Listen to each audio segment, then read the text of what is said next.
Il y a plus de couleurs... Enfin, c'est normal, quoi. D'accord. Bon.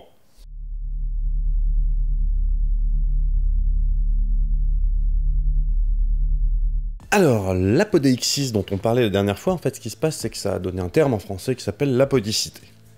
Et l'apodicité, c'est pas juste une démonstration, c'est pas juste une preuve, c'est quelque chose qui est universellement et toujours vrai. Voilà. Sachant que la notion de deixis, en fait, a lieu avec un contexte donné. Typiquement, voilà, la dicité, c'est ce qui va nous donner un contexte déterminant. Typiquement, par exemple, si je dis dans une phrase maintenant, ici, aujourd'hui, demain, hier, tout ça, voilà, c'est du deixis. Voilà. Et apo, ça veut dire en dehors de. Donc c'est en dehors de tout contexte. Donc il y a un truc qui est universellement vrai. Voilà, 1 plus 1 égale 2, mettons que ce soit universellement vrai. Il n'est pas question que je rentre dans ce débat maintenant. Bref, voilà, donc la question n'est pas de voir maintenant, mais si on part du principe qu'effectivement 1 plus 1 égale 2, c'est tout le temps vrai, et ben voilà, la démonstration de ceci serait apodictique.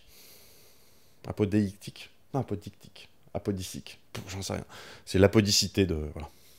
Et d'ailleurs, ce préfixe de apo, qui signifie hors de, il est aussi employé dans un autre mot que j'ai redécouvert il n'y a pas très longtemps et que j'aime beaucoup. Voilà. Qui est la digression du jour, en fait. Hein, voilà, c'est l'apoptose. Ptose, ça veut dire chute. Apo, en dehors de. Donc apoptose, ça veut dire en dehors de la chute. Non, c'est pas ça que ça veut dire. Enfin, on peut le décliner comme ça, mais l'apoptose, en fait, c'est... Pour ceux qui sont passionnés d'obsolescence programmée, l'apoptose, c'est un système d'autodestruction. Voilà. Alors, si on en parle souvent dans les cellules, voilà, parce que il y a la destruction programmée des cellules, ça s'appelle l'apoptose. Voilà. Toutes n'ont pas ça, et toutes pas dans les mêmes circonstances, mais voilà, c'est un truc qui existe et qui est fascinant. Notamment, moi, le truc qui m'éclate, c'est de me dire que pendant la gestation des humains, les fœtus, avant d'avoir... Ou les fétis, peut-être on devrait dire des fétis. Bref, un fœtus, avant d'avoir des jolis doigts comme ça, il a des doigts totalement palmés. Voilà. Il y a une espèce de moufle, en fait.